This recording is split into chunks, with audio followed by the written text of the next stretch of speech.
থেকে ফিরিয়ে দেব মাটির গুণাগুণ।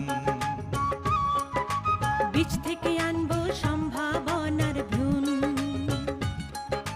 বদলে দেব চাষের রীতি, দূর করে সব ভয় ভীতি, আনবো টেনে বিশ্ব ঘুরে কৃষি জ্ঞানের নতুন রীতিনীতি।